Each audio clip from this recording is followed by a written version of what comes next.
शेतकरी बांधवांनो, तुम्ही या वर्षीचा पीक विमा भरला आहे का? पीक विमा जर भरला नसेल तर हा व्हिडिओ अगोदर शेवटपर्यंत पहा आणि नंतरच आपला या वर्षीचा पीक विमा भरा. नाहीतर तुमचे नमो योजनेचे 5 वर्षाकरता हप्ते बंद होऊ शकतात. नमस्कार मित्रांनो, तुमचं पुन्हा एकदा स्वागत आहे एका नव्या व्हिडिओमध्ये.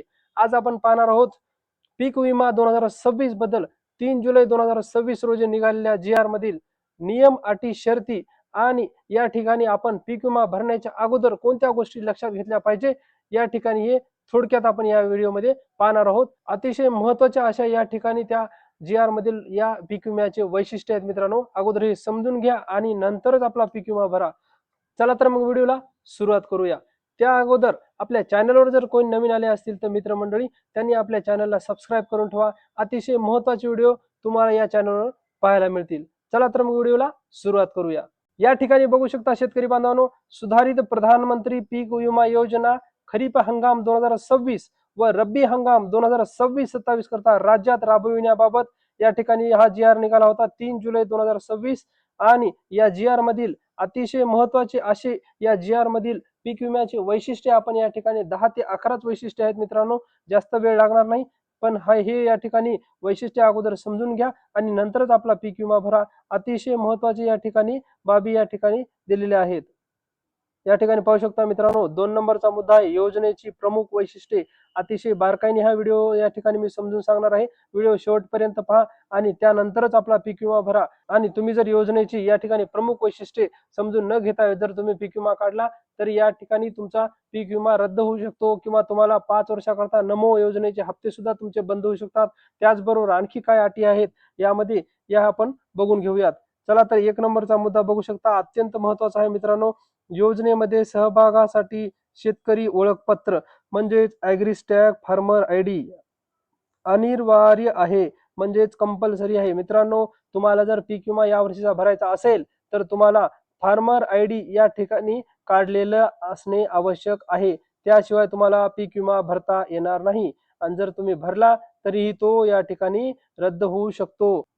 मित्रांनो, या ठिकाणी 2 नंबरचा पॉईंट अत्यंत महत्त्वाचा आहे. या ठिकाणी बघू शकता, पीक विमा नुकसान भरपाईसाठी म्हणजेच पीक विम्याची नुकसान भरपाई मिळण्यासाठी शेतकऱ्यांनी डिजिटल पीक सर्व्हे म्हणजे डिजिटल क्रॉप सर्व्हे DCS अंतर्गत पिकाची नोंद करणे बंधनकारक राहील.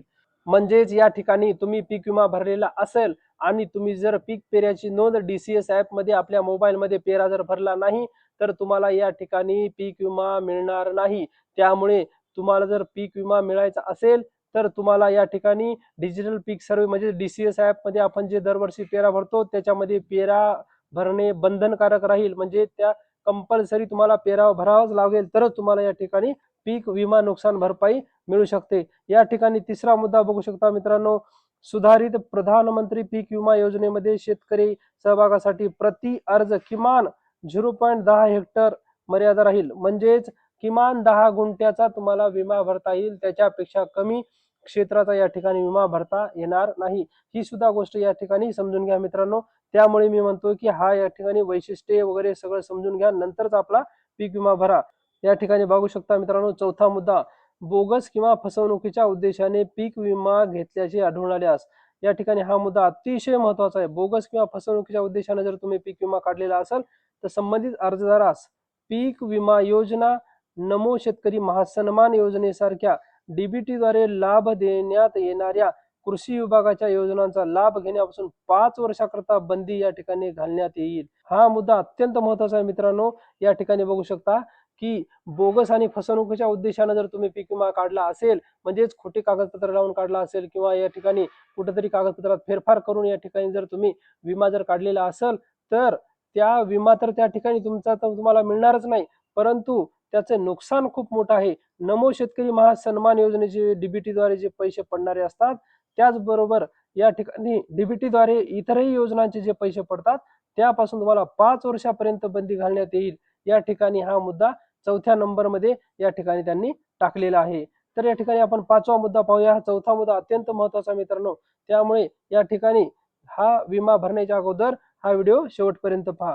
5वा मुद्दा बघू शकता, सदरची योजना ही या शासन निर्णयान्वये अधिसूचित केलेल्या पिकांसाठी केवळ अधिसूचित क्षेत्रासाठी लागू असेल. म्हणजेच सदरची योजना ही शासन निर्णयान्वये अधिसूचित जे काही केलेले पिकासाठी आहे केवळ त्या अधिसूचित क्षेत्रासाठीच या ठिकाणी लागू राहील. त्याचबरोबर 6वा मुद्दा आपण या ठिकाणी बघूया. सुधारित प्रधानमंत्री पीक विमा योजना कर्जदार तसेच बिगर कर्जदार शेतकऱ्यांना ऐच्छिक आहे. म्हणजेच हा जो काही विमा आहे तो कर्जदार असेल शेतकरी किंवा बिगर कर्जदार असेल त्या लोकांना भरायचा असेल तर भरा किंवा नाही भरायचा असेल तर भरू नका. हा ऐच्छिक विमा या ठिकाणी असतो, कंपल्सरी कोणासाठी हा नसतो. 7वा मुद्दा या ठिकाणी शेतकरी बांधवांनो पाहू शकता.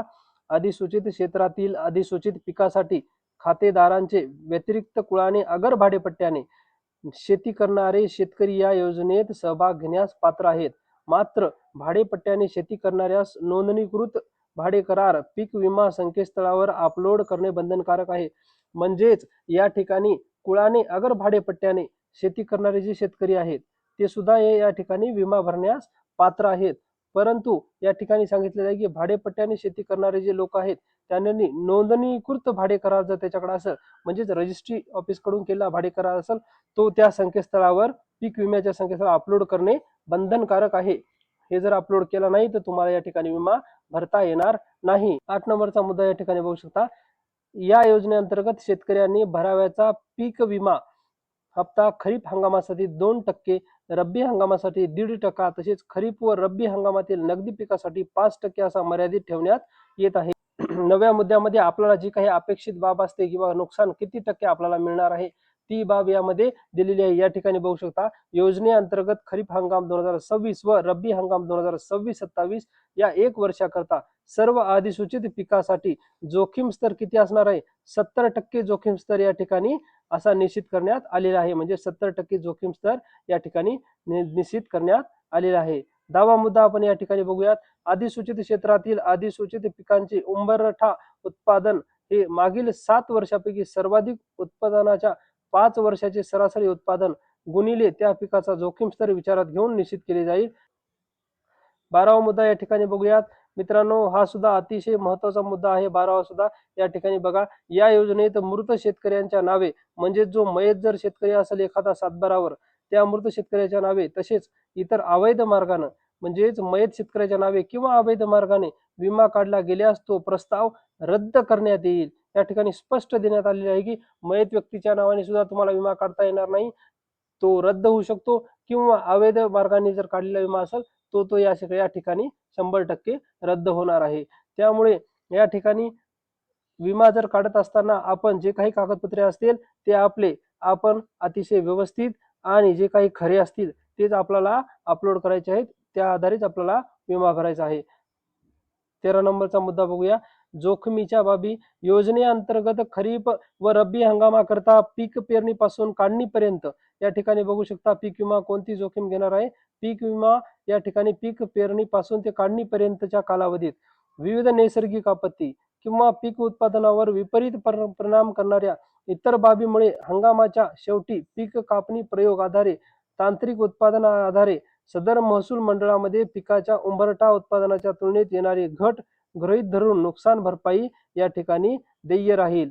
म्हणजेच या ठिकाणी पीक पेरणीपासून ते काढणीपर्यंत या कालावधीमध्ये नैसर्गिक आपत्ती आली किंवा पीक उत्पादनावर विपरीत परिणाम करणारा एखाद्या बाबीमुळे शेवटी पीक कापणी प्रयोग केला जाईल आणि तांत्रिक उत्पादनाच्या आधारे सदर महसूल मंडळामध्ये पिकाच्या उंबरठा उत्पादनाच्या तुलनेत येणारी घट गृहीत धरून या ठिकाणी नुकसान भरपाई देण्यात येईल.